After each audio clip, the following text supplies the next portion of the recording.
Now, this is our first online branch meeting. Our last was at Goodwood Community Centre back in February. We had around 50 attendees. Now we've got 500 people registered, and they're from all over the country and some from overseas.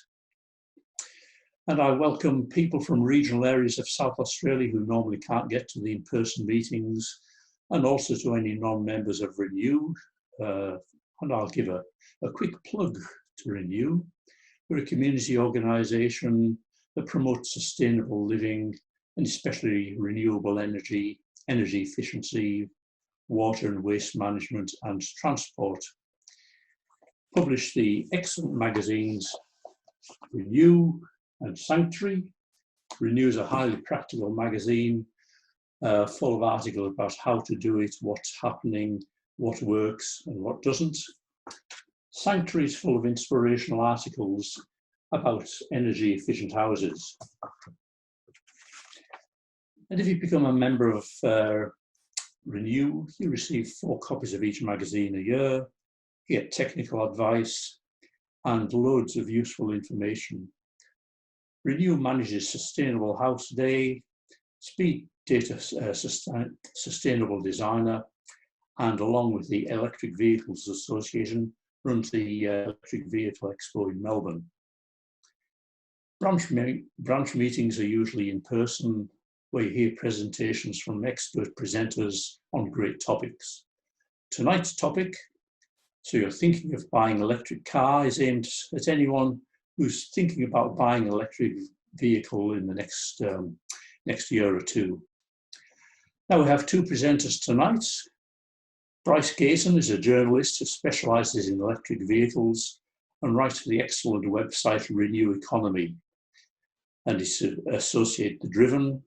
He also writes current articles for Renew, and he's got articles in the current issue and some other recent issues of Renew. Check your newsagent or library for copies, or join Renew. And Bryce will cover the terminologies, the sort of thing that you're going to hear when you go tyre kicking at your local Hyundai dealer. David Cann is a member of the Electric Vehicles Association. He's owned 3 electric vehicles, and he's the founder of the Nissan LEAF, Hyundai Ioniq, and the Kona enthusiasts Facebook groups. David will describe his experience in buying electric vehicles, as well as how he goes about charging them, maintaining them, and his experience in taking them on several long trips. So, for an overview of electric vehicles, what they are, how they work, and what's available, here's Bryce. Hello there, can everyone hear? Oh, it's a bit of a silly question to say, can everyone hear me? I'm hoping you can. You'll have to bear with me as I learn the technology. This is my first actual presentation to a virtual audience, so it's quite disconcerting talking to a screen on the assumption that there's all these people out there. So I'll wave at the screen and say hi. Now I shall try doing my share screen.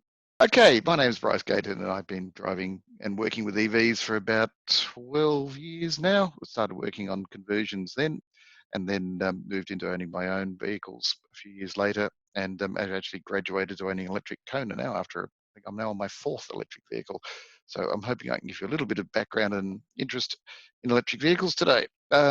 First of all, I want to remind people that EVs are not just electric cars. They're lots of things. All of those things on the screen there, your trucks, your bicycles, your motorbikes, your planes, and your flying cars, your autonomous forms, are all those pictures are things that exist, and most of those, except for the Tesla truck and the AEV autonomous white vehicle down your bottom right corner, are in fact available for sale. The Tesla truck and the AEV are both on trials at the moment, the Tesla being a production prototype and the AEV being a prototype test autonomous vehicle built here in Melbourne. If you're wondering, for those people in South Australia, I actually live in Melbourne at the moment. I also have a bad habit of using lots of acronyms, as probably a lot of EV people do, so I always throw the screen up first, just to let people know that these are the sort of things that I'll be talking about. And if I say a BEV or a FEV, that's because a BEV is a battery electric vehicle, very simple things. They have an electric motor and a battery, and you plug them in to get some electricity. And you also get a little bit of extra range from the thing called regenerative braking. So when you're slowing down, the motor turns into a generator and feeds some of the energy you used to get to that speed back into the batteries. It gives you about 15, 20%, or 5 to 20% extra range, depending on the sort of driving you're doing. A PHEV, a plug-in hybrid electric vehicle, is pretty much the same thing, but a smaller battery coupled with the electric motor, which is connected to also a petrol or diesel or gas-driven motor. So you've actually got two sources of fuel, one of which is your oil and one of which is your electric plug. And those two together make up what are called PHEVs, or plug-in electric vehicles, which, as you'll come to probably later, these are the ones that will predominate later, and I'm suggesting that the PHEVs will in fact be the most predominant of all, but that's a long story. And last of all, also secondly, you get your non-plug-ins, which is a hybrid electric vehicle, which is very early Toyota Priuses and those sort of cars, where they use the regenerative braking, and that is the only electric part of the car where it puts energy back into a small battery and uses that electric motor to boost the driving capacity. And last but not least, on your right is the fuel cell electric vehicle, fuel cell or hydrogen car. People think of hydrogen cars, sometimes think of them as burning the hydrogen, but they don't. They actually use the hydrogen in a chemical reaction to create electricity, much the same as the other cars running electricity, but the hydrogen car also needs a battery in order to give the boost, because the hydrogen needs to give a, how would you put it? Hydrogen, it's a bit like a diesel. It will only run at a steady speed, or prefers that, and you need the battery to both get the regenerative braking and the energy from that, as well as those instant acceleration jobs, because the hydrogen cars don't cope with that very well. So that's my technology side, or my terminology side. Let's have a look at a bit more terminology, which is the next slide. EVSE, you'll often hear that, electric vehicle supply equipment, sometimes called a car charger. For the AC types, which are shown there, they're nothing more than an automatic power point. They're basically an upgraded plug-in socket that's designed to take the heavy currents and constant unplugging and plugging of an electric vehicle, and they last a lot better than a 3-pin plug. So I always recommend, if you buy an electric vehicle, in the longer term, it is very much worth putting one of those in, because you will go through several plugs and sockets if you don't. And these things just provide a higher level of current too. So that's your AC types, and what's called a tethered lead, which is the two in the middle. We have a lead that you just unroll and plug into the car, and the two on the left and the right are called a BYO lead, where there's a socket and you have your own lead. And the public type chargers are turning into those, because for safety issues, it's a lot easier to provide just a socket rather than having to constantly maintain and check the leads, and leads get driven over and damaged in various ways. So the councils do prefer the plug-in type ones. So one of the things that you will learn when you own an EV for a while is very handy carrying the right leads in the boot of your car in order to be able to take advantage of those public chargers. There is another form of charging, and that's DC charging, and that's what you will be using if you're traveling a long distance. And they actually have an AC to DC. By the way, for the AC chargers, I'll go back one, they have what's called an AC to DC rectifier built into the car. So when you're actually charging the car, the AC from the power supply is turned into DC, which charges your DC battery. And they'll do up to about 7.2 kilowatts, 32 amps. They can use anything in between. If you're using DC on the road, you can get up to 350 kilowatts, which is vastly more than a household power supply will give you, but they will give you a really good recharge on the run. So I've done multiple trips, Melbourne, Sydney, Coffs Harbour, what have you, and these are the chargers that you use. And that's my car park there at Barnawartha North in the north of Victoria on the way to Sydney on one of my trips. So that's DC charging, and in that case, the rectifier is built into the bottom of those big boxes there, because they're big, expensive, and need lots of cooling. So there's no way you could put that in the car unless you took up the back seat. Another thing that's probably worth in the terminology side is your charging modes, which is where you get in your instruction manuals, you say you'll have mode 1, mode 2, mode 3, or mode 4. Mode 1 is basically, if you look at the picture, is basically you plug a lead into a power point, which plugs into the car, and there's no control of that lead. It is permanently live so long as the power point's on. EV manufacturers have all agreed that that's not a safe way to go, and all the supply authorities say it's not a good way to go. So they went to mode 2 as a beginning point, which is where you plug into the power point, and there's this little box in the lead, and that has some smarts in it that says, oh, I'm plugged into a power point. Oh, I'm plugged into a car. So it has a quick chat to the car and says, are you a car? And the car goes, yes. Well, I can deliver you 5, 10, 12 amps. And the car goes, okay, that's all I'll draw. And it turns on while the car charges. And when the car says, I'm full now, it tells the box and the box turns off. So you only end up with the lead being live when it's charging. Otherwise, for safety reasons, that lead will be off. Mode 3 is pretty much what I showed earlier. So that's mode 2 is the one that you carry in the boot. That's your spare portable charger that if you run short of charge, you can plug into any power point anywhere. So you've got recharging options all over Australia, millions of them, because they're all called 3-pin plugs, 3-pin sockets. Mode 3 is what I was showing earlier, those things, the AC EVSEs, where you can get higher currents and you just unroll the lead or plug your own lead into the socket, and all the electronic smarts are in that little blue box. So modes 1, 2, and 3 are AC. Mode 1 is not used by manufacturers. A lot of people do their own conversions, tend to use that. So mode 2 is your plug-in. Mode 3 is your fixed wall one, and mode 4 is DC. That's that big box there. That's your mode 4 type chargers. So if people start talking modes, you now know what they're talking about. By the way, there will be a quiz at the end of this to ask if you've actually learned anything. So please learn all these terminologies.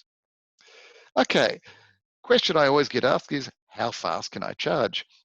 These are based on my Kona, and they'll give you an idea of roughly how long it takes. And I said mode 2 is that 3-pin plug there at the top.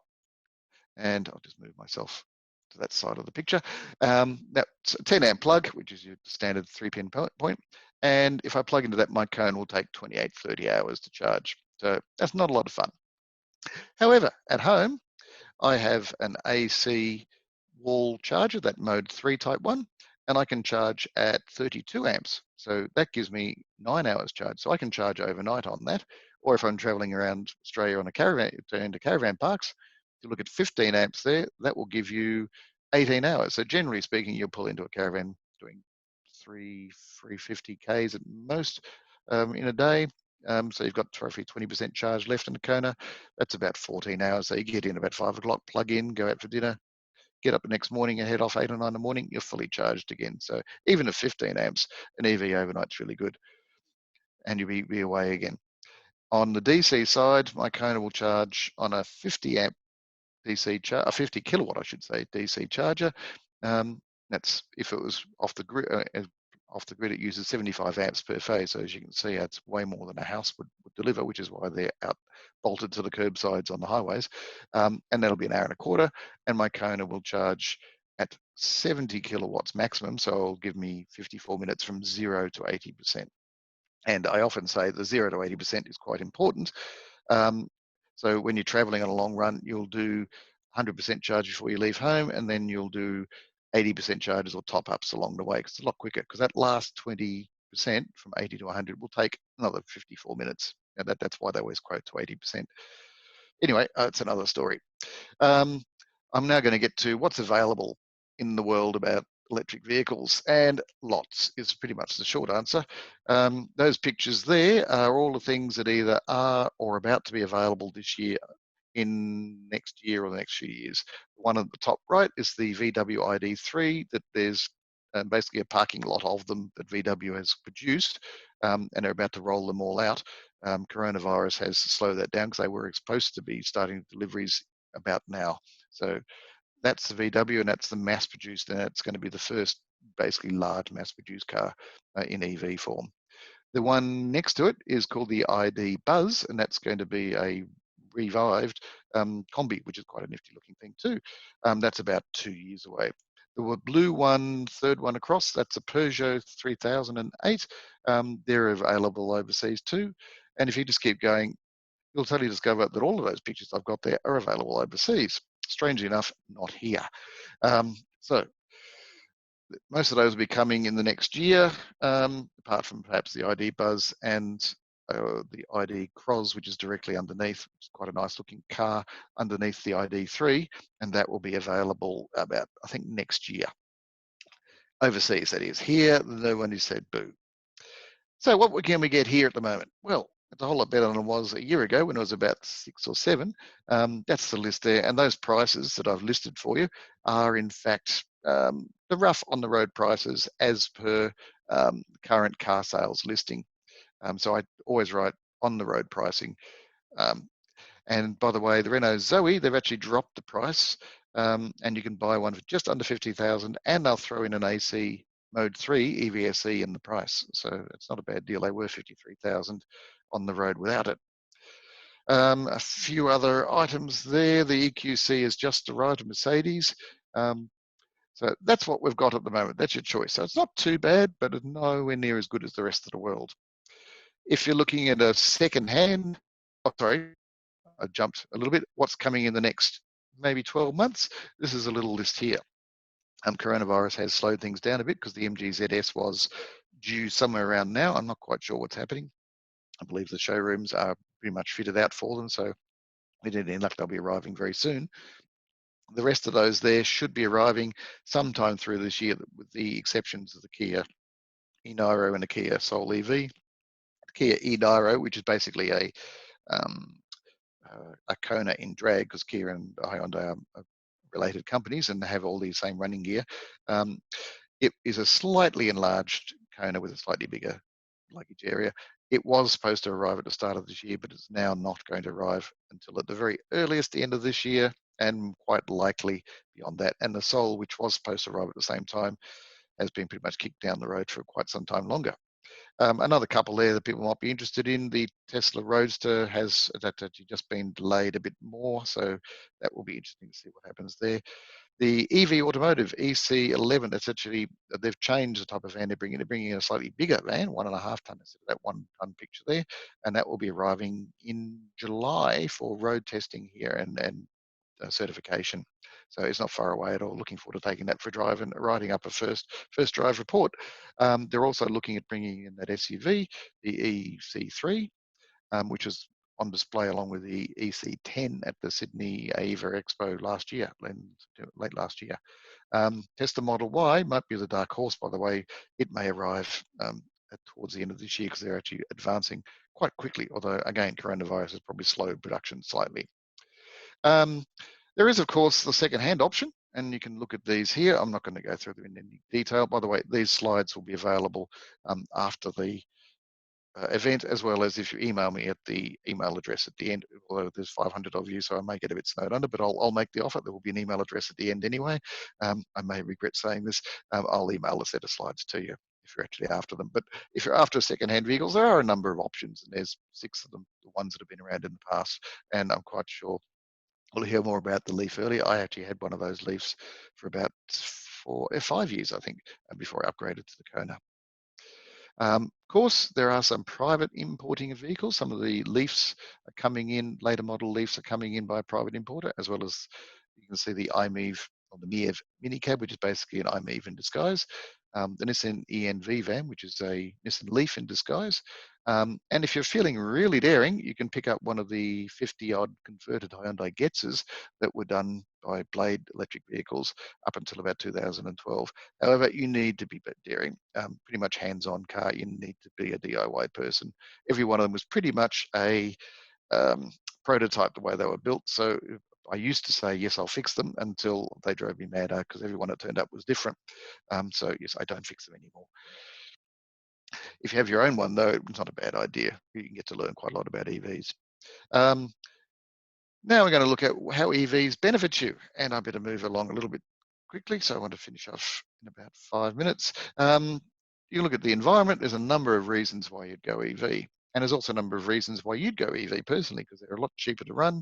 Service costs are certainly a lot cheaper. You've got your oils, your oil filters, your fuel filters, your air filters, spark plugs, all of that stuff. Electricity is much cheaper than petrol. I'll go into that. And if you're on the right tariff, or you've got your own PV solar panels, it's pretty much free. By the way, despite the prognostications of certain politicians have said, unless you drive in Tasmania, there is no point owning an EV because you're putting out more carbon. This is the actual figures for EVs in Australia compared to a Corolla. And this is run through. It's not that complicated, but it's a little bit of detail. I might run through it a little. In each state, because each grid is a slightly different mix, I've compared a BMW i3 to a brand new or 2017 Corolla, so 27 i3 to 2017 Corolla, and said, okay, on a city cycle, if you're driving an EV mostly around town, you're putting 2 tons of carbon per 10,000 Ks in your Corolla.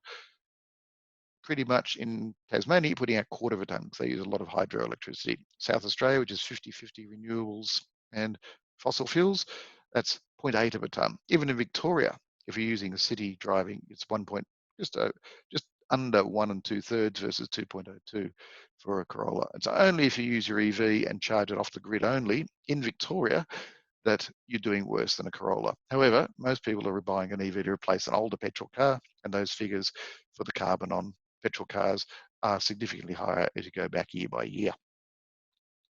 Okay, if you want to know the actual sort of costings, here's some of the stuff. I'm going to stick with $1.50 per litre for premium fuel at the moment. I know it's come down quite a lot. I think I paid 98 cents the other day in a fossil car I was driving. So you're going to save for 10,000 Ks, something like $1,200. And then you got your fuel savings plus your service savings.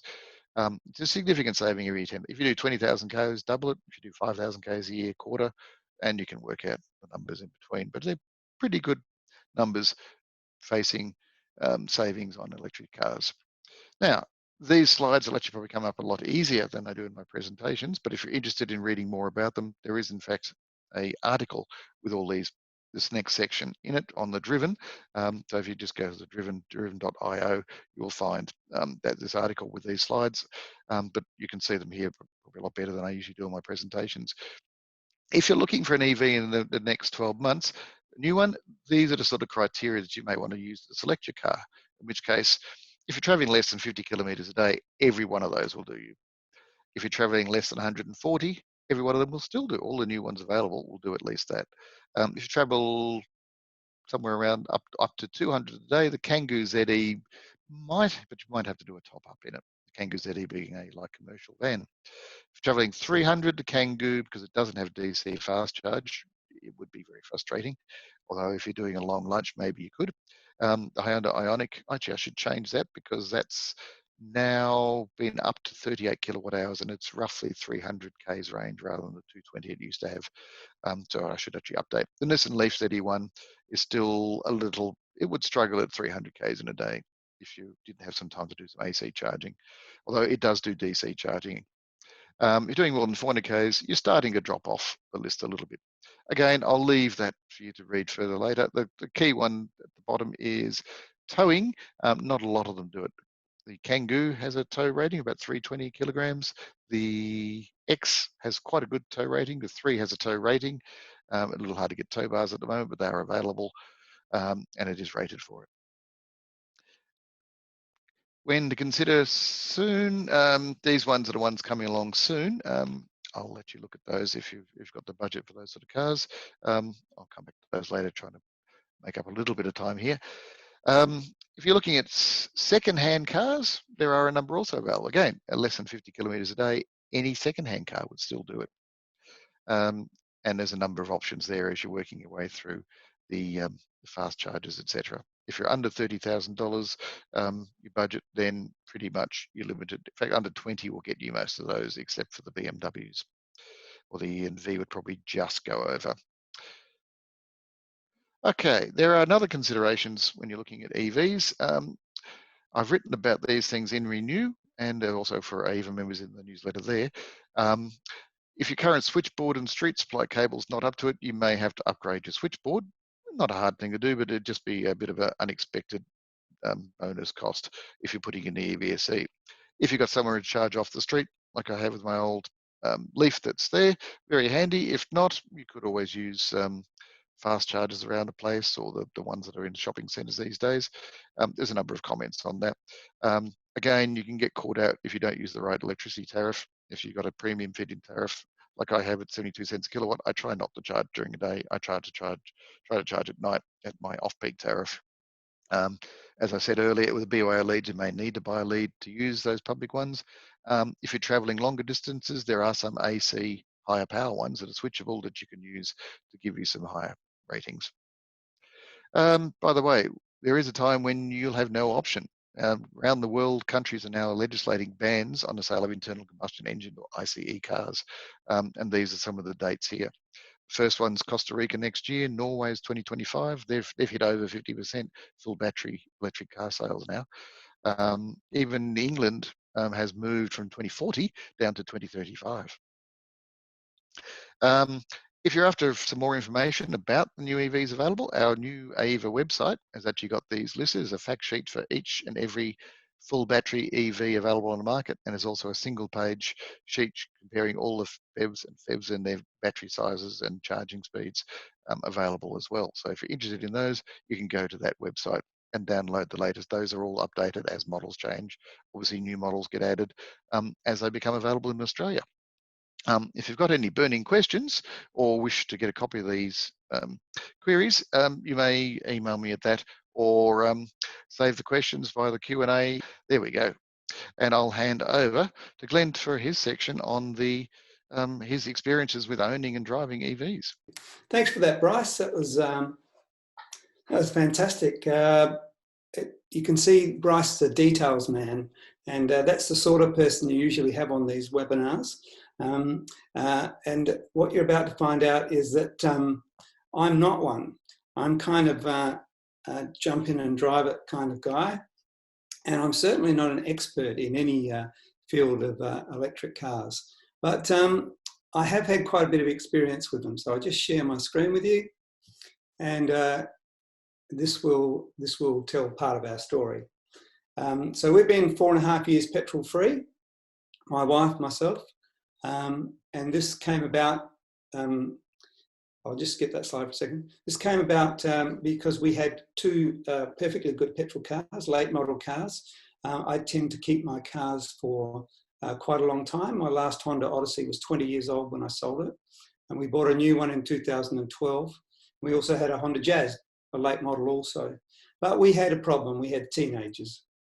And teenagers, of course, are always after your car.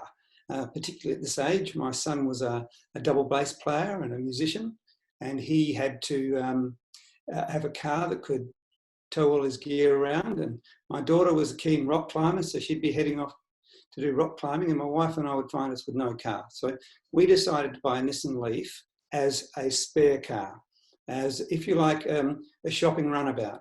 And so I've got the shopping cart there because that's all we thought it could do. We got it home and we thought, whoever needed the spare car could take the LEAF. So our perception of the LEAF was not great. We imagined it was just suitable for shopping. We imagined it would be lousy to drive, only suitable as a spare car, suitable for trips to the shops. We thought it would be slow and sluggish and slow to charge. All these things we'd sort of heard and imagined. And what we discovered was that it was actually really fun to drive, quick, incredibly quiet and relaxing, spacious and comfortable, vibration free, it didn't smell, it was ready to go every time we jumped in. And most of our charging was done at home, and it was almost maintenance free. In the 4 years that we've had that car, it's never had a spanner on it. It is absolutely brilliant. We never had to go to a petrol station, and that was my wife's greatest joy. She loathed going to the petrol station. And let's not forget that our kids have got our petrol cars and we thought we could borrow them if we needed them. What we actually discovered was that we never used them again. They actually became redundant. Our kids took the petrol cars and my wife and I used the Nissan LEAF. We've got solar panels on our house. You can see I don't spend a lot of money on paint, but I spend it on electric cars and solar panels. So we've got 9 solar panels facing east and 14 facing west. And we charge the car as much as possible on solar power. We have always charged it just on a 15 amp power point. So we did plan to install a dedicated wall charger. What we discovered was we didn't actually need it, so we never bothered. But we didn't want to just cruise around the city. We wanted to go venture out a bit. And when we bought our car, there were no chargers in the country with no dedicated charging stations. So we would just ring ahead, and if we were going to a pub, we'd say, would you mind if we plug our car in while we're there? And we were never knocked back. So pubs were a great source of power. Wineries are a wonderful source of power. they'll always let you plug in. They'll go out of their way. They'll roll an extension cord out the back. They'll do anything. We've found people incredibly generous when it comes to travelling in an electric car. Things are improving all the time now. There's chargers popping up everywhere. There's also lots of charging options in places like public parks that are actually authorised to use. So this one, for example, is down at Gore. And I did ramp things up a bit by buying myself a portable DC charger. Now, that's not something that everyone would do, but because I was getting more and more enthusiastic and I wanted to adventure out more, I thought I'll get a portable DC charger, and then I could avail myself to 32 amp charging on 3-phase, and it's fantastic. That would charge my car in about an hour and a quarter if I could find 3-phase. I would often jump in the car and throw the electric bike in the back and go for a drive and park the car at a caravan park or a service station or anyone that I could ask to plug my car in. And I'd go for a ride for a couple of hours and come back. And all this enthusiasm for electric cars led me to meet Richard McNeil. Now, I don't know if you know Richard's story, but Richard circumnavigated Australia in 2016, shortly after getting his Tesla. And he did it with a purpose. He did it to carve out a route right around Australia with less than 300 kilometres between available 3-phase power and people who are willing to share it. So he actually took a bootload of 3-phase sockets, and was all with the help of TOCA, which is Tesla Owner Club of Australia, and AEVA. And they handed out these 3-phase power points to businesses who are willing to install them. And those businesses are up on PlugShare. And now many, many people have circumnavigated Australia, visiting those businesses along the way. So how I came to drive the car was quite bizarre, because after Richard had completed this journey around Australia, he wanted another challenge. So he decided to drive his car from Adelaide to Darwin. When I heard that he was coming through Adelaide, I thought, I've got to meet this guy. He sounds like a bit of a legend. And so I met up with him. We had a few drinks. And during the conversation, he said that when he got to Darwin, he needed to get back to work pretty urgently, and he needed someone to drive the car back to Sydney. And keeping in mind I've only met him for an hour or two, I said, I'll do it. And I didn't believe it when he rang me the next day and he said, David, were you serious about driving my car back? And I said, absolutely. So Richard drove his car from Adelaide to Darwin. I flew up a couple of weeks later and drove it back to Sydney for him. And it was a ride of a lifetime. I'd always been keen on Teslas. I support them because they are the disruptor. They're the ones that have no legacy petrol car or diesel car business to protect. So I couldn't wait to get my hands on it. So this is part of the route that Richard established, along with all the other ones. Of course, this is the PlugShare app for those who don't know, and it's a vital tool if you're traveling around the place because it helps you find power that you may not find otherwise. Sorry, I'm losing my voice a bit. So this is the route we took, Darwin to Adelaide and Adelaide to Sydney. And we did that over a couple of weeks, and we travelled as tourists. So we weren't in any hurry. Richard said, take your time. So we typically do 400 to 600 kilometres in a day, charging at 3-phase power and at caravan parks. Now, like I said before, I'm not a details man, and I don't have spreadsheets, fancy computer programs to run my trip. So I did it all on a piece of paper. And this piece of paper shows that on a journey from Darwin to Adelaide, there are many, many places to charge up. And the distances between those charging spots are not great. So, for example, Adelaide to Darwin, Darwin to Adelaide River is only 112 kilometres. Adelaide River to Pine Creek is 113 kilometres. Pine Creek to Katherine is 92 kilometres. So these are all short hops. And we would find ourselves actually driving past many charging opportunities. So we didn't really get any really big gaps until we got down into South Australia. The biggest gap is 284 kilometres. And that's now halved because there is a roadhouse that has charging available as well.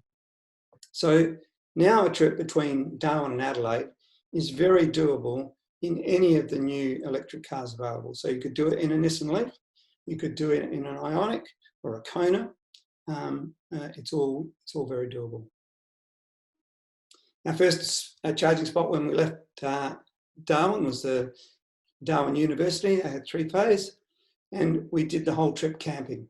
So just swags in the back and plugging in at caravan parks. Incredibly cheap and a fantastic way to see the country.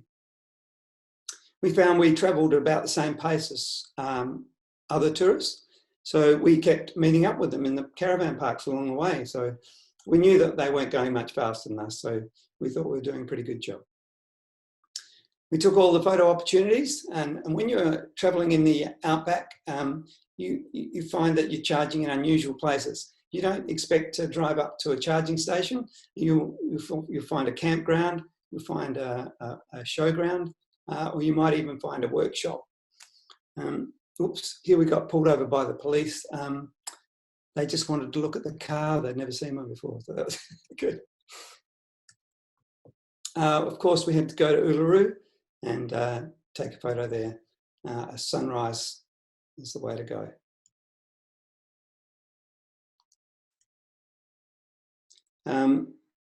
Again, don't expect to find a charging station. You'll find cables hanging out of windows. You'll find all manner of things. You'll find workshops, and these people unplugged their hoist so that we could plug in. Again, very welcoming. All on PlugShare too.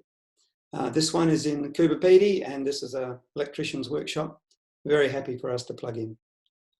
This was a caravan park, and the owner said, look, you can park in, you can charge in the caravan park. Again, we charge caravan parks. I went in convoy with a friend in a BMW i3.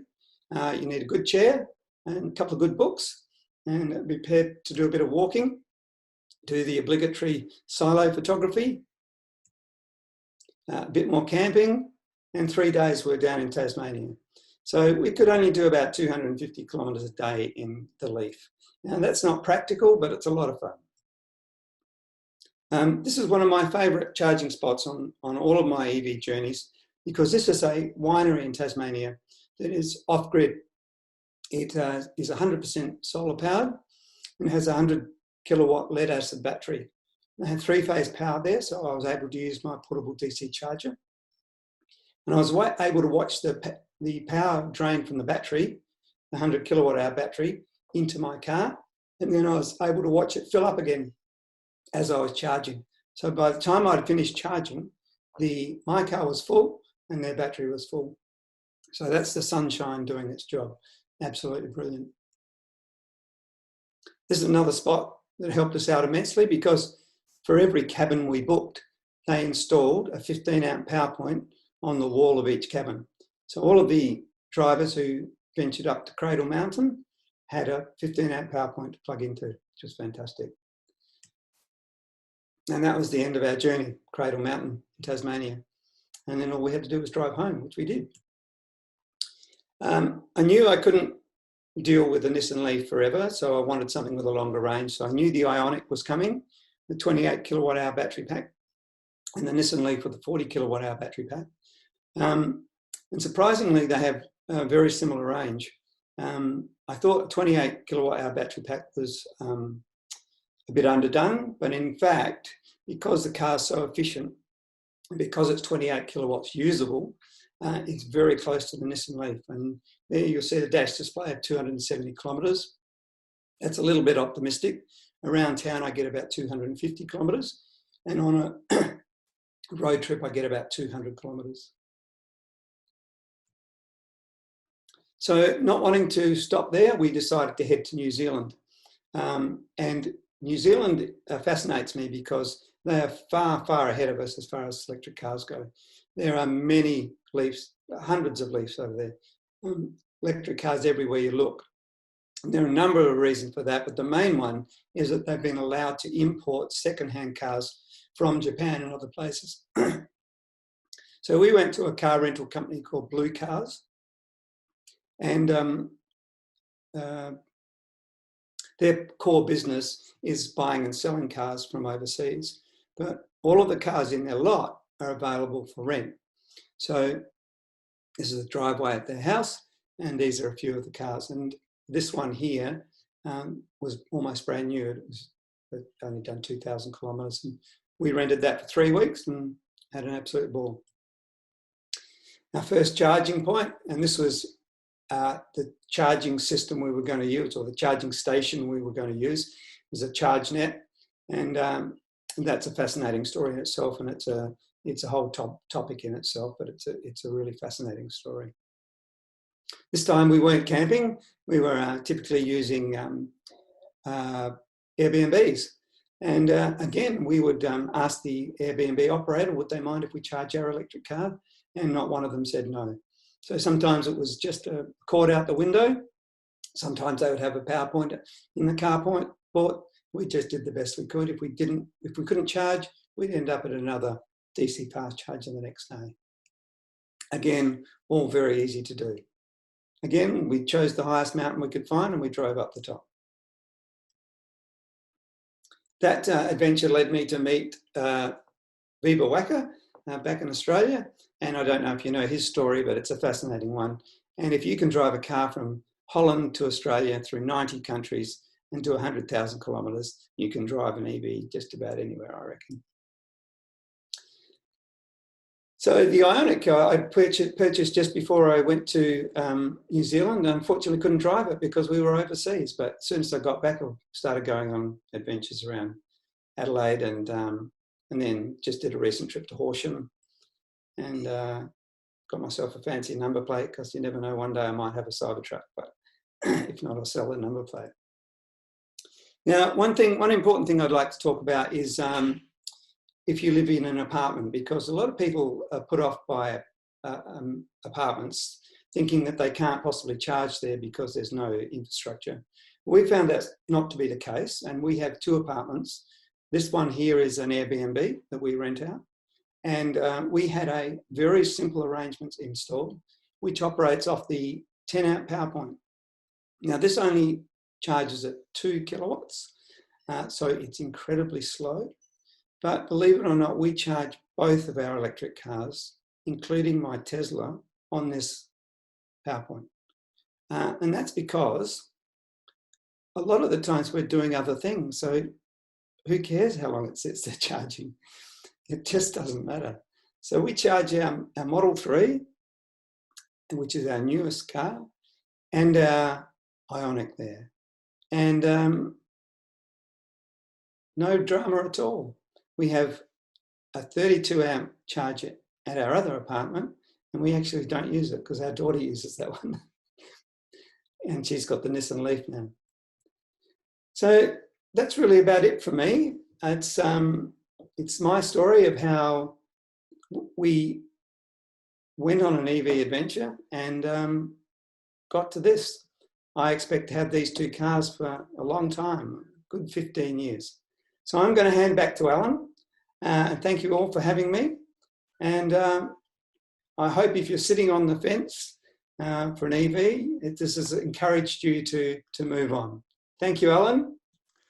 Okay, David, thank you for a great presentation, and also to Bryce. You've answered so many questions and you've also stimulated so many.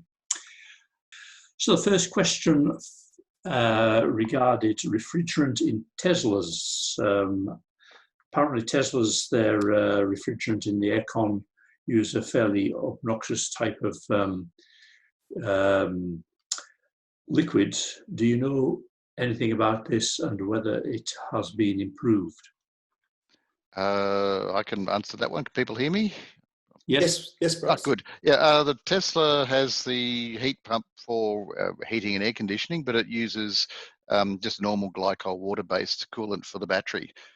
So it's basically no different to a cooling system in a car or an air conditioner in a car. So it's no better or worse than any other air conditioner in any vehicle or any home air conditioner on the planet. So I don't know of any other way to air condition a car at the moment. So that's probably the best worst solution. So it's a worldwide electric vehicle, everything else, all car problem rather than just Tesla. Yes, when we were concerned about the hole in the ozone layer, there was a lot of work being done on refrigerants, and they're now a lot less hazardous now than they are. Can Australia be competitive in e-car manufacturing? Anyone like to take that one on? There's been various attempts over the years. Ross Blade tried that with the electric car conversions of new Hyundai Getzes. He went broke twice. There's a company, just can't think, they're doing a carbon composite small van, and they should be available later this year. I had a picture of them in my presentation. I can't quite think of the name of it off the top of my head. If I'm really smart and can work multiple computers and my slides, I might be able to find it for people. It is called, if it comes up, the ACE Automotive Cargo. So people Google that one. It's a little interesting little van, and there's some other variants that we're coming along soon. But it's automotive industry support all around the world. Either support it and you get one, or they don't support. Government doesn't support it, and we seem to lose them. Thank you. Question on three and single phase. Is three-phase essential for fast chargers, or I guess it depends on your the urgency of your demand, but is three-phase essential?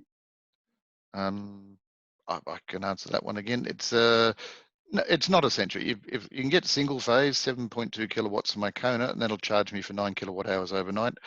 And anything else, you tend to do DC charging on the road. So if you want a really fast charge, you do a DC charge on the road. If you're using AC, 7.2 is brilliant. If you've got a big battery, if you haven't got that sort of capacity and you don't need it, if you've got to say a LEAF or an Ionic, a 16 amp or a 3.6 kilowatt EVSE is fine, and that may only be what you can install without having to upgrade all your electric supply at home. Three-phase, if you own a Renault Zoe or a Zoe will do 22 kilowatts, three-phase AC. A BMW i3 will now do 11 kilowatts, as will the Teslas now, 11 kilowatts, three-phase AC. So it's a nice to have, but most times you're only charging overnight, in which case single phase is fine. And if you're doing long runs, you're away from home a long way, so you're not using the higher power stuff at home anyway. Can I just further add to that? Yep. I find that fast charging is great when you're on the open road. When you're at home, you really don't need it at all. If we do a trip down to Gore and come back and the battery's getting a bit low, we're going to pop it in the shed and charge it up. And next thing you know, we've got enough power to go to our next destination. And maybe the day after that, we've got power to go to somewhere else. And it all sort of balances out in the wash. And your car often sits between 40 and 80%, 90% of its life. So it just sort of ebbs and flows, particularly if you've got a car with a big battery. And that's the big advantage I found with the Tesla, is that slow charging is actually perfectly fine. Thanks, David. In regional areas, until we have plenty of EVs in common use, we don't have the mechanics or the service people to service them. How do we resolve this? I suppose there's a lot of common areas such as brakes, but the motor controllers and some of the specialised electronics is another issue. Either of you like to have a go at that one?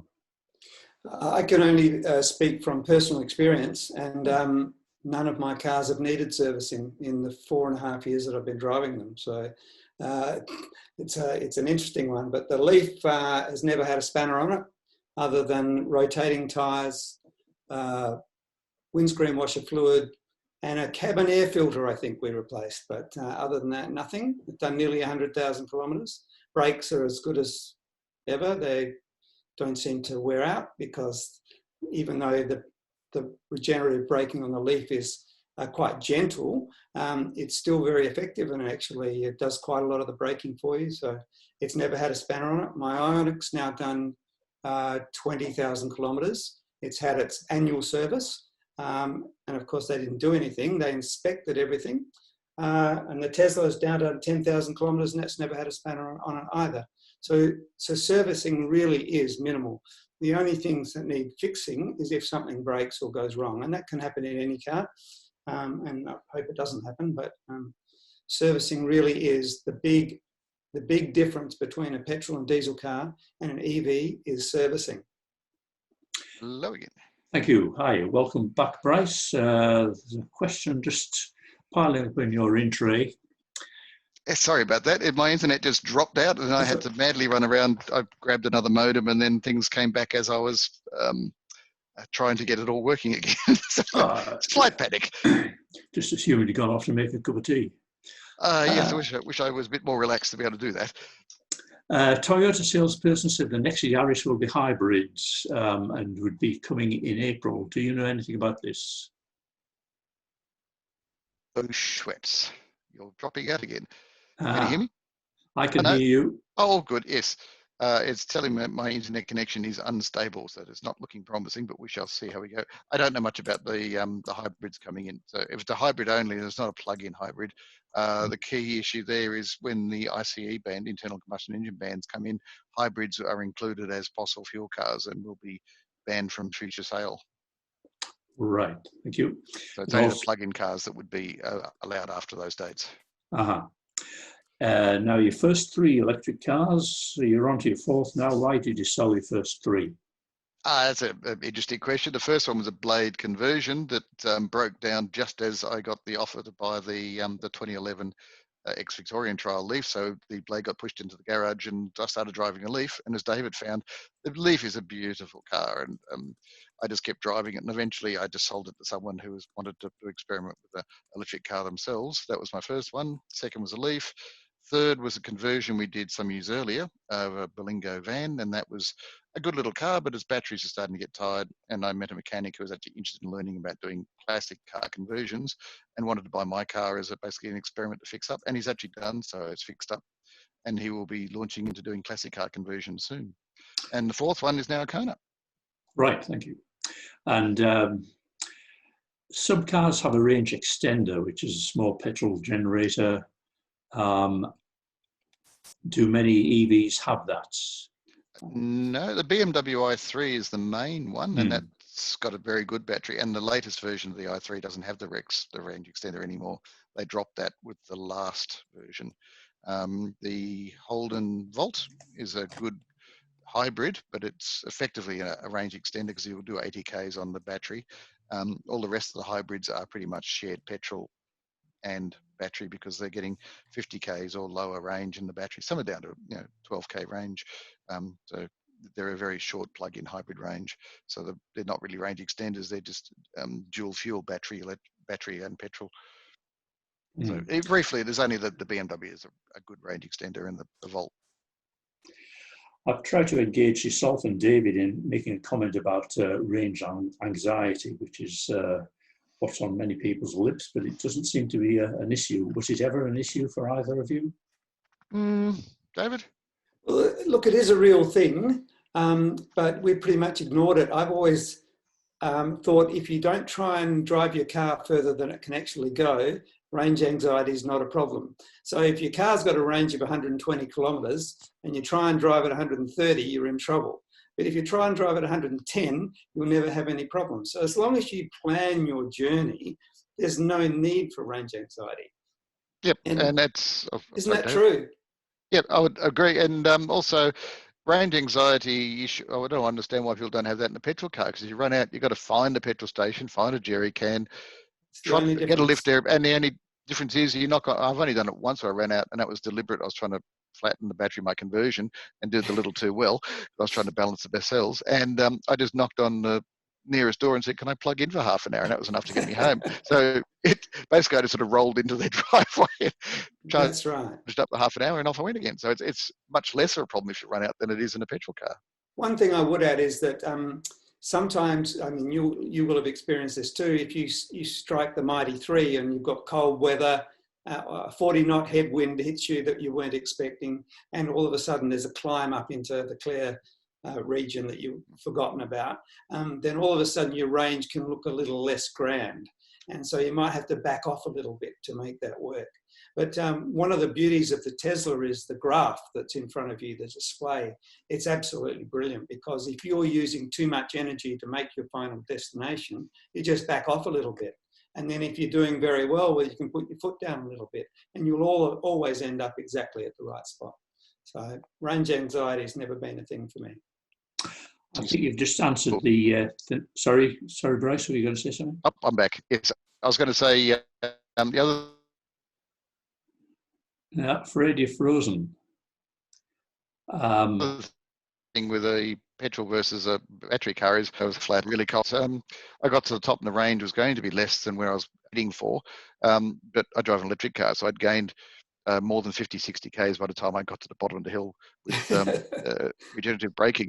So it's like on that petrol cars, my car recharges itself as it goes downhill. That's right.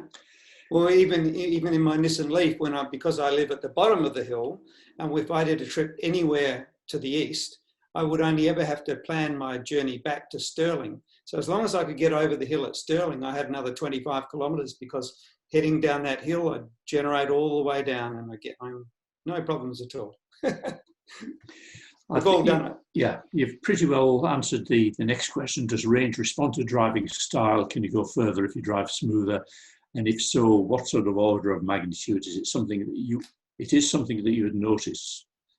Do you want to go there, Bryce?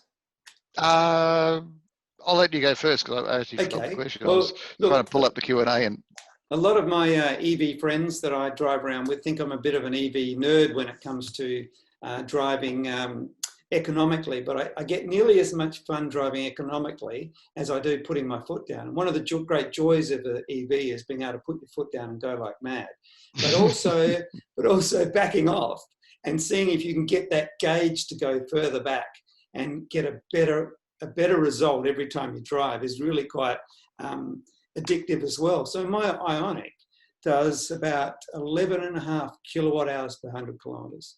It is so efficient, it is unbelievable. And I just keep trying to push it and see how far I can get it down. But it's definitely, driving style makes a big difference. And there are a number of things that I do to try and achieve that. One is coasting up to lights as far as I can. So if I see a red light ahead, I never hold people up, but if I can regenerate for 600 meters coming up to that light, that's exactly what I'll do. It makes a massive difference. Thank you. I'm looking at buying a second-hand LEAF. My main concern is what will it cost to replace the battery when the time comes? They're about $10,000. For Nissan LEAF, yep. Yeah. Bryce had a question mark on the corner and towing it and towing. Is it actually an option? Do you know? In the manual it says not recommended for towing. They don't say you can't tow, and there's various standard calculations you can use to work out what you can tow. And you didn't hear it from me, but the petrol tow bar Kona bolts straight onto the electric. Yep, and several people have installed them. Yeah, I think almost every 2 out of 3 Kona owners I know, which is probably a dozen or more, have all put tow bars on it and towed anything up to quite largish things that I would never tow with it. But anyway. Okay, interested to hear your thoughts on the Rivian vehicles. I'm a builder and would love to buy the NV200, but ideally need towing for trailers. David, do you know? I know a bit about them. I don't know much about them. Okay. No. Yeah, Rivian are a startup company with lots of money being tipped into them. So Amazon's tipped $1 billion, Ford's tipped in 700 million. This is Australian dollars I'm talking about. I think Amazon have actually put in an order for 10,000 trucks or something based on the Rivian. And Rivian is building a big SUV and work type cars, but at the high end, the luxury end, and they'll be available starting next year. They'll be quite expensive, but just like Tesla, they start off at the top and work their way down as they make their profits. Very big range, 500-mile range, I think they're talking for the top size battery in the Rivian. You can have a pull-out kitchen on the ute. If you look at the videos on web, it's amazing what they're the weekend is not just not stolen or not ruined. It is actually vastly improved because you've got your whole 240-volt kitchen that you pull out and use on the weekend. That's right. And 500 miles, 800-kilometre range. They won't be cheap, and there's an SUV version as well, but they will be really good EVs. Thanks. I'd like to get a second-hand Nissan LEAF, but I'm hesitant as they're not liquid cooled. Is this much of an issue in Australian conditions? So I refer to the air conditioner or the motor controller. That's the battery. The motor controller is liquid cool, but the battery is is just passively air cooled. And in hot climates, they did degrade. And all the Australian LEAFs are the early chemistry Nissan batteries, so they are the ones that did degrade faster.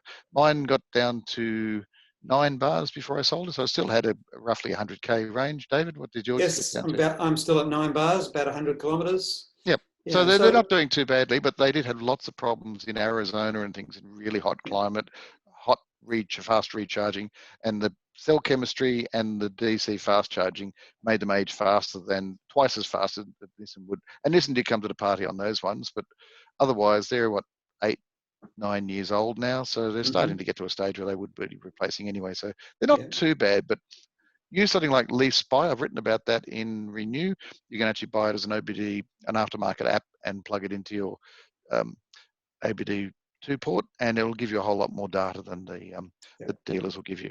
David, have you used that? I use LEAF Spy all the time. It's such a wonderful tool, particularly because the LEAF has such a small range, only 100 kilometres. I find the information it gives you far more accurate than what you get on your readout on your display. So you know exactly where you are with LEAF Spy when you're driving. You know exactly how far you've got in your tank. So it's a fantastic tool. And that's also available for the iMeave and the Holden Volt, and I believe someone's doing it for the Zoe. I think it might also be available, and I've heard of people trying to develop a similar app for the BMWs, but I don't think they've done it yet.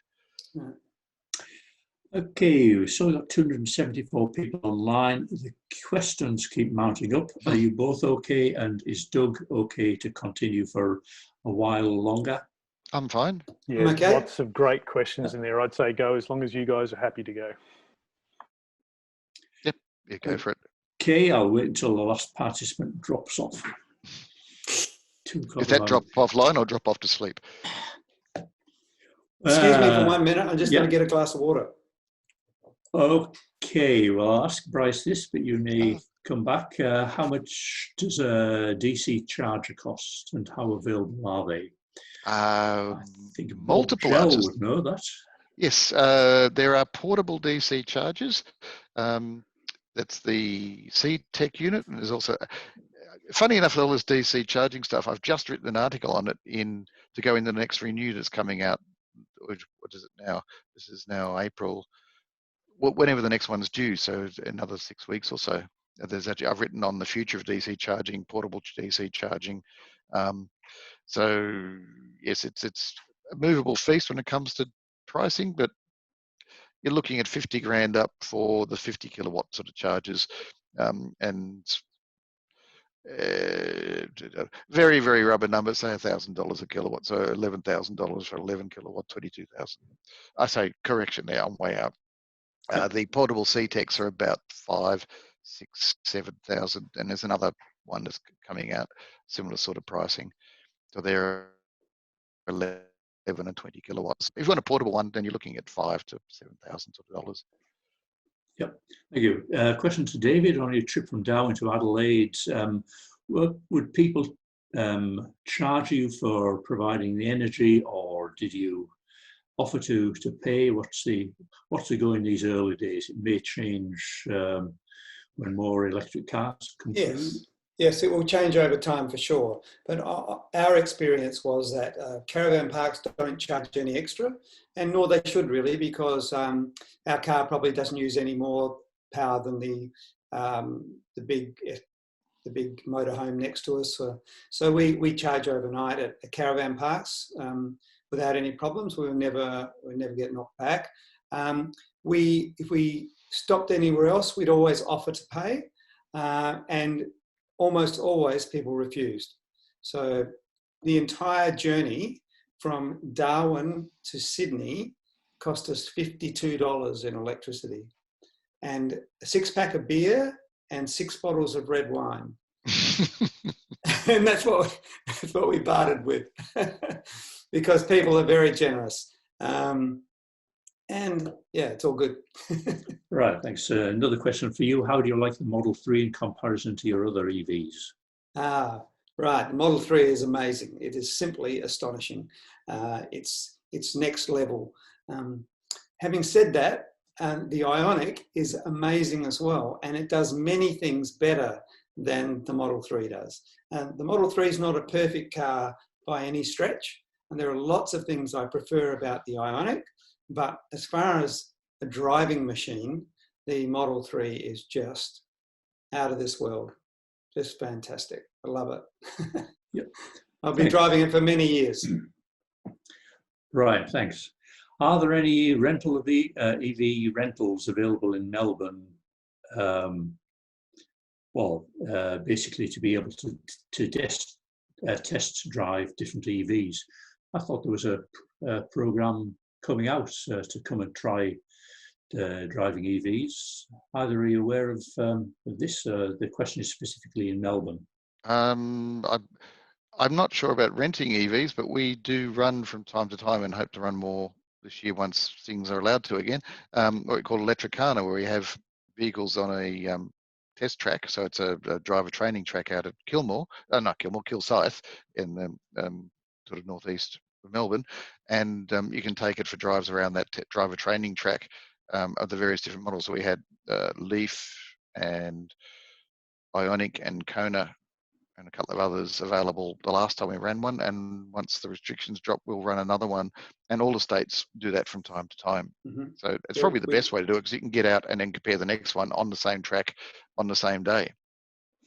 So check the AEVA website for details. All right, thank you. In your state, if you're in other states than Melbourne or South Australia.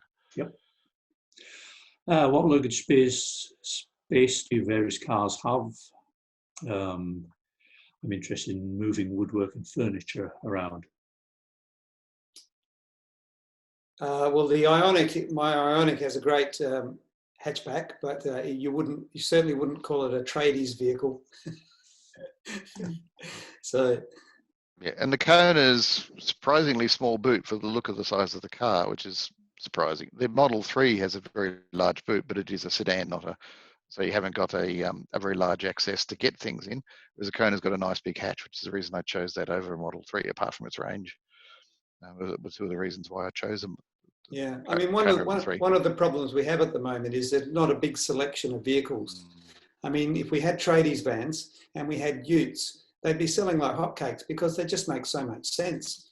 I mean, a tradie with all this gear in it, doing, going to building jobs and things, is just so much better off than driving anything else. I mean, but they're not here yet, and they don't exist, so we have to wait. We have to be patient. Yeah, well, some of them exist overseas. So there's a number of vans, and there's that one coming into Australia in a few months' time for evaluation. That'll be really good. It's 1.5 ton van. Yeah, yep. Oh, well, that leads on to the next question. Shouldn't we be manufacturing delivery vans, buses, etc. in Australia? I think we do some in a small scale, don't we? Sorry, what was the question? Should we be manufacturing delivery vans, buses, etc., commercial vehicles in Australia? Well, SEA are doing that a bit, aren't they, Bryce? Do you know much about that? SEA are doing large ladder frame type trucks, so your big trucks. They don't do the monocoque ones like a high ace van and things like that.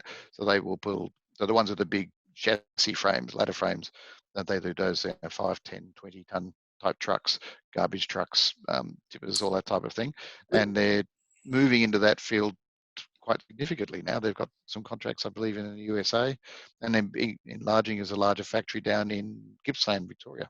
Yep, we have a east-west waste truck in Adelaide now that's fully battery electric. I think it's SEA. Yep. I'm not 100% sure, but yep. And Tesla have built some huge semi, which apparently has wowed the truckers. Yes, it's quite amazing. They're guaranteeing the brakes for 1 million miles, because most of your braking will be done by regenerative braking, and they're a nice big heavy vehicle, so they will regenerate beautifully.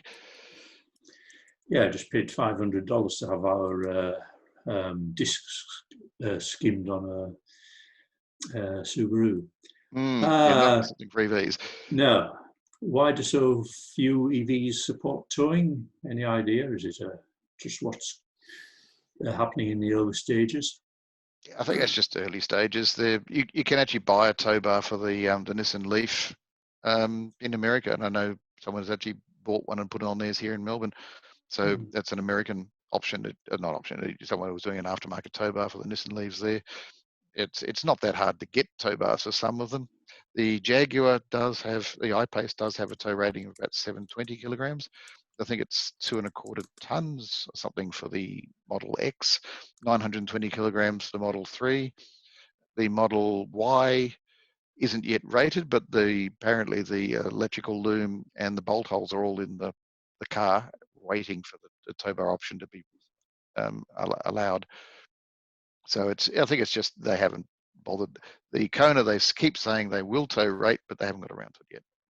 Oh, that's the next question. Why is there a question mark about the Kona towing capacity? So they're work in progress. Yep. Bryce, why are you paying 72 cents per kilowatt hour for electricity? Are you? I'm lucky in that I was one of the early adopters of the solar panels, and we had in Victoria the premium feed-in tariff that the government foolishly locked in until 2024. So unlike the intermediate feed-in tariff after mine, where they could change the date because it was locked in by legislation, I've got it till 2024, but I also only have a 1.4 kilowatt system. But on the other hand, I haven't paid an electricity bill since 2008. That's including running electric cars since 2012, I think 2013. I only get 6 cents feed in. Yes, you're at the other end of you got the rough end of the pineapple, and I got the smooth end. I don't know where they've gone, but there were quite a few questions about using vehicle to home. I'll just ask a couple more questions, then look. Yeah, the vehicle to home stuff is a huge topic on its own. I actually started writing a trilogy of articles for Renew on car charging, which is now ballooned out to 6, and there'll be a 7th to finish. But the 6th one that I've just submitted for the next Renew is on vehicle to home, vehicle to grid, portable DC charging, and some of the likely futures. So it's too big a question to answer tonight. Okay, I think Doug may have discussed this as well. Anyhow, compared with other countries, policy settings in Australia are not helping EV uptake. Sorry, that was my. I'm doing another presentation tomorrow for Engineers Australia on that very topic. It will be an interesting discussion. Okay, are you aware of any lobbying of governments to change this? Yes, lots, but it doesn't get anywhere yet. Okay. Didn't see any news of the Volvo EV, which was to be released here this year. Is that the Polestar or Volvo? I don't, well, they say Volvo EV. I don't know. There's a Polestar, which is a joint venture between Volvo and Geely. So it's Chinese built. EV is supposedly coming later this year. Don't know a lot about, they're not releasing a huge amount of information about that yet. And like a lot of announcements for EVs in Australia, it's coming. Oh, it went away again. So I tend not to take a huge amount of notice of some of those until they're getting closer on the radar. Right. What's the biggest factor in the low numbers of EVs available in Australia? Is it consumer driven or government driven or industry driven? I would say policy. If you look at New Zealand, they've got bucket loads more, as David was saying, has got heaps more, and it's just government policy. And it's a policy of 3 prongs. One's your carrots, your incentives to buy them. One's your sticks in terms of fuel economy measures and congestion charges for polluting vehicles. And you've got your policy, which is government fleet purchasing, in supporting industries to move into EVs, all of which we don't have, whereas a lot of other countries do. And that's the key issue, is policy. Is just, if you have a lowering emissions policy, which the government here doesn't want to countenance really, and EVs have become part of that sort of culture war of CO2 emissions. So they just don't want to support it, but it seems like. So you can't think of any significant incentives that the Australian government gives? No. Okay, I'm considering a Zappi to maximise my solar charging. Has anyone had experience with Zappi EVSE, first or second model? A little. I've played with one a little bit. they reputedly are quite good for mix and matching your solar and your grid supply. So you can say 10% solar, 90% grid, or 50-50, things like that, and you can program it through. And the later models, they're getting more user-friendly, I believe, in terms of their setups. And they'll be doing a 3-phase 22 kilowatt version, I think, fairly soon. David, on the Facebook groups that I run, the Nissan LEAF page and the Hyundai page, they universally love the Zappi chargers. Everyone that got one has one swears by them. Very popular. And the readouts are just delightful to see, because they give you a monthly readout and tell you exactly how much you've drawn from the grid and how much you've drawn from your solar, and it's just fantastic. A lot of people, go for a whole month without using any grid power at all, or maybe 1 or 2%. Terrific. Right. Do you expect prices to drop over the next few years? Yes, Bloomberg New Energy Finance, of a large forecasting house, say that, and they originally said about 2027 for the price parity between ICE vehicles and battery electric vehicles would begin. It's now down to 2024, and then depending on the market segment. So starting 2024 for your middling sized cars and SUVs, and then it sort of moves around the other markets. So there's a whole table in the Tim Storer's Senate report on EVs on that particular movement. Question about programs to help to make EVs affordable. It's a bit like the solar panel programs of a few years ago.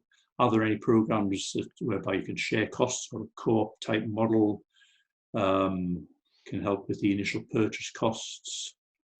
Overseas, yes, not in Australia. There is a Hepburn Wind are setting up a bulk purchase of second-hand imported EVs from Japan.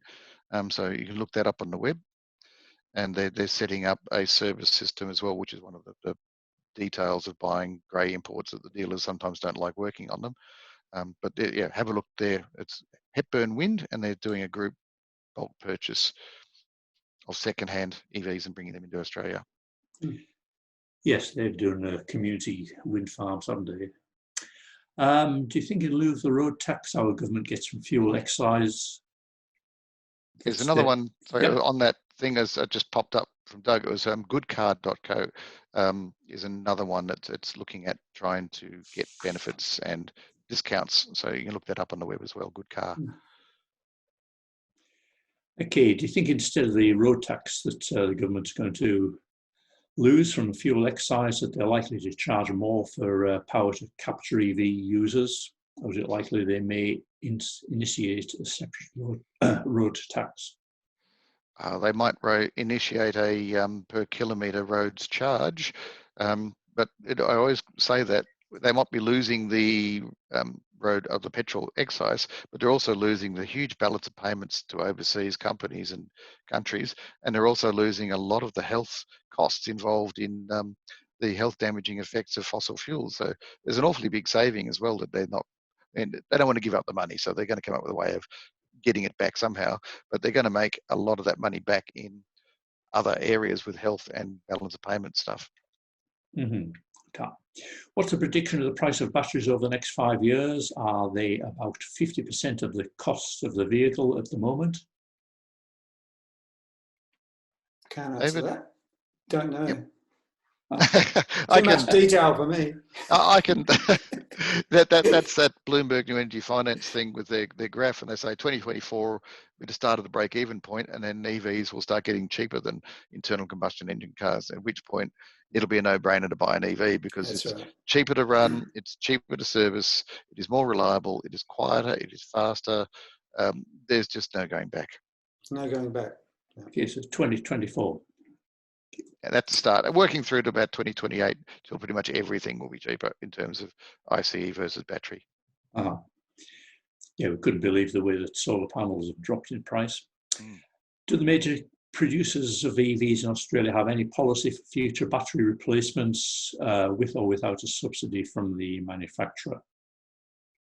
David, do you want to talk about the one for Nissan? Well, the Ioniq has an 8-year warranty on its battery. Beyond that, who knows? Tesla suggests that the battery will probably be the life of the car, so getting towards 15 to 20 years. So I don't think too many people my age will be replacing batteries. Yeah, I think a lot of it is the early ones, the early Leafs in particular, will be having battery replacements, but That's it's quite right. likely that the later cars, like your Ioniq Mycona, may never need a battery replaced in the life of it. Yeah. The other side of the coin is that those batteries are perfectly recyclable into storage battery systems. So Second life, yeah. they have a second life of another 10 years. So the Yes. battery itself has probably a 20-year lifespan, so Yes. much reduced carbon footprint overall. And it's a standing storage. They're wonderful, and they're perfect for grid backup systems to fast chargers, DC fast chargers. So you can trickle charge the batteries, dump a whole lot of power into 3 cars pulling in. They might pull half a dozen cars might pull a megawatt, but the battery's providing most of that. And it's so you don't bring the grid down. It's another urban myth that EVs will bring the grid down at That's low. right. It can't be done. There's plans in place that it won't happen by tariffs, and there's also this battery backup type systems. And in fact, the grid will love EVs because they'll smooth what they call the duck curve, where there's big rises and falls. You can just set up the car charging accordingly that it will charge at the low points, and it will smooth out the grid and make it more efficient. Right, thanks. Is there an EV travel range standard so it's possible to compare the distance range of various EVs? Yes, I think I better answer that one. Europe has just introduced, Europe used to have what's called the NEDC standard, which is invariably about 30% over. The US CPA had the standard that was roughly right, in fact, a little bit conservative, and Europe has now introduced what they call WLTP, Worldwide Light Vehicle Harmonized, and that's roughly right, a little bit, maybe 10% over, but it's about right. Australia, because it won't adopt new fuel emission standards, is still sticking to NEDC. So if you're comparing cars, NEDC on the Green Vehicle Guide is fine, but subtract 30% for the real range. Look up the WLTP, which the rest of the world, except America, uses. If you really can, look up the EPA American ratings, which you can get for every EV except the Renaults because they're not sold in America. Are there easy solutions for charging a car from an off-grid home where electricity usage is something we need to be careful about? I don't know if you're going to answer that in your V2H articles. Schweppes, that was probably going to be Article 8. As I mentioned, there was the increasingly erroneously described trilogy that turned into what's about to be 7, and that's probably going to be Article 8. I've been asked about it a few times about off-grid solar charging of EVs. I've sort of tinkering around with it, but somewhere in Renew and maybe this year there'll be an article on that. Again, it's a huge question and answer. Yep, very good. How do you assess remaining battery life in a used EV? Sorry? How do you assess the remaining battery life in a used EV? So if you're buying a 3-year-old Leaf, how long do you think its battery's got to go before you pay whatever David said a battery pack would cost? David, do you want to describe your experience with I guess you replace the battery when the car no longer does the job it needs to do. So, for example, our car, I think when we got it, had a battery percentage of about state of health of about 84%. I think it's now down to about 66%. So I suspect that it could get down to 40% and still be a usable car for my daughter. I mean, she's still driving it around. It really makes no difference. It gets the job done. It drives just as well as it did when it was new. So you replace it when it can no longer fulfill your need.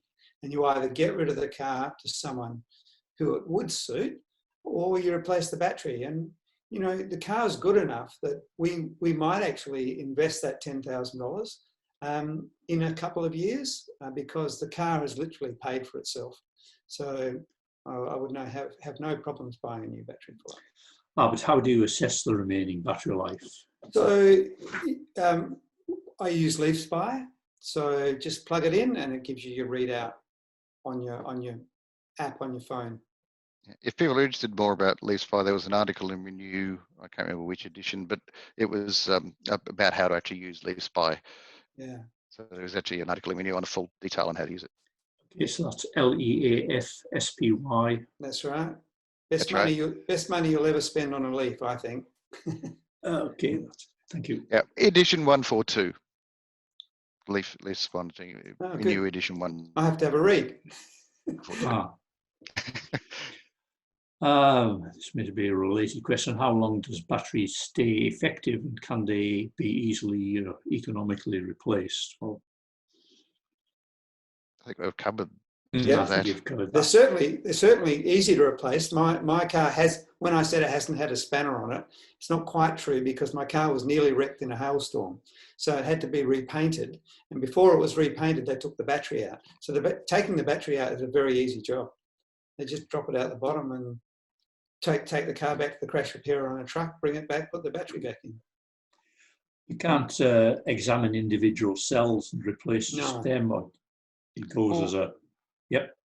There is a company in Nissan and a joint venture in Japan where they pull apart old LEAF packs, test the individual cells, and then reassemble all the good ones into a reconditioned guaranteed second-hand pack for about $2,600 US. Yes, which we can't get here for some strange reason. Okay, David, do you prefer the Ioniq or the Model 3? They're both great. Yeah, they're different.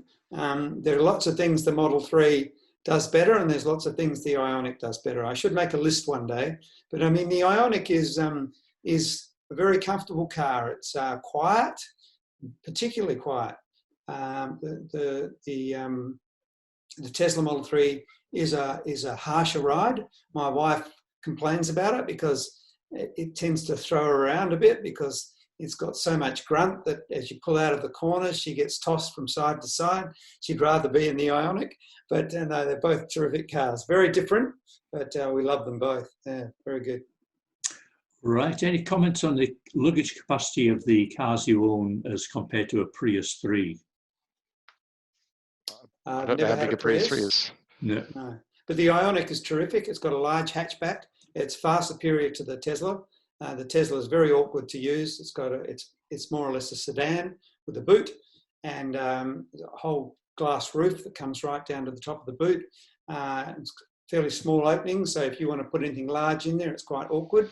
Whereas the Ioniq, just lift the hatch up and toss everything in. That's one of the big pluses for the Ioniq. And the Kona is a surprisingly small boot for the look of the size of the car. The car is actually smaller than it looks. That's one of the reasons. Another reason I bought it is significantly smaller than the Model 3. But with this, I bought it with a big hatch and seats that fold down, so it's got plenty of room then. But just don't expect the boot itself to carry a lot. When driving at night using light windscreen wipers, heater, radio, does it make any substantial excess drain on the EV battery? I've never noticed much loss with lights or windscreen wipers. Heater is the biggest drainer, I guess. Even the seat warmers don't tend to drain a huge amount, so no problems there. It partially depends on what sort of heat is in the EV. Some of the earlier ones use a resistive element, which is just wickedly wasteful on heat. So the early Nissan LEAFs, later ones had a heat pump with a reverse cycle air conditioner, and they're a lot more efficient. The Teslas later ones use the reverse cycle air conditioner. The Konas, they have a choice of putting reverse cycle or a resistive element. In cold climates, they put a reverse cycle. In Australia, they put a resistive element. So I do notice about a 15% drop in range for the Kona, and the Ioniq's probably the same. Yeah, we found with the Ioniq, we don't use the heater. We just use we've got seat heaters in ours, and they're just beautiful, and they certainly don't drain like the heater in the car does. I don't quite understand this question, but I'll do my best. Someone who's on various consultative committees about EVs, his advice was to caution on promotion of EVs because of secondary considerations to companies such as Repco, Autobahn. Any idea on government directions on this? Maybe someone's trying to promote a conspiracy theory that the parts companies don't want EVs because they don't need parts service for maintenance. I think that might just be a conspiracy theory rather than reality. But I can see catching on. Yep. What options are there for a small SUV either now or in the near future? the Kia e-Niro, if you want something with a slightly bigger boot, that will be a middling size. Model 3 will be a similar, Model Y rather, will be a similar size. So those would be your two choices. The Kona is good, but it is a smaller EV, not a medium EV.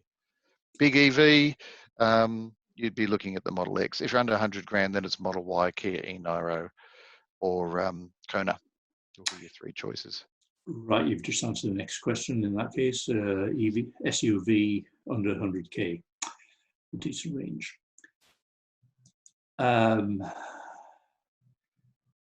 If they wanted to look up the fact sheet on the AEVA website, it'll actually give you all the ranges and prices for the comparison sheet.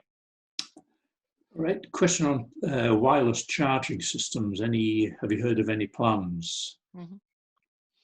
Yep, yeah, Mercedes were planning to release one with their cars. There's an aftermarket one you can buy for Teslas now. They're a good idea. They just haven't, their time hasn't quite come yet. So they will be a good system. You just drive over it, park at night and charge, and drive away the next morning. But you're plugging in with a longer range EV, you only do it once a week anyway. So it's not hard, is it? It's not hard. So if you forget one night, it's not exactly a problem. You just plug it in the next night, or oh bugger, I'll just use my 72 cents a kilowatt and use it to charge it for a while today. That's right. I know there's work going ahead in Europe for cars which can't be parked in a driveway or a garage. They're street parked, and you can't put a cable across the footpath. So the charging is done from lampposts. That chargers have been put in certain lampposts. Yep. Renew 150. There's an article in there. All right. On street charging. Do EVs keep any records of the battery charge and discharge cycles so that an owner can optimize the number of battery cycles and a second-hand buyer can see how it's been looked after? Yep. David? Well, the Tesla certainly does. It records every minuscule amount of data. It's quite amazing. I use an app called Teslafy, and it shows every charging session, every kilometre you drive. It's quite astonishing, really. It's like Big Brother watches everything your car does.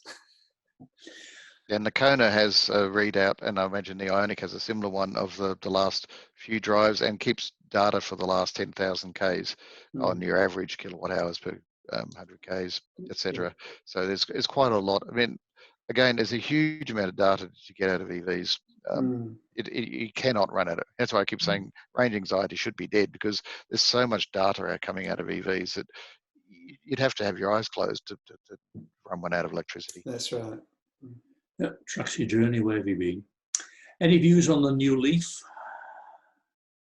Well, yes, I drove one through New Zealand. It was fantastic. Loved it. Yeah, and the people I know that have got them, I love them too. They're not as efficient as the Ioniq, so for a similar size battery, the Ioniq does go further. It does.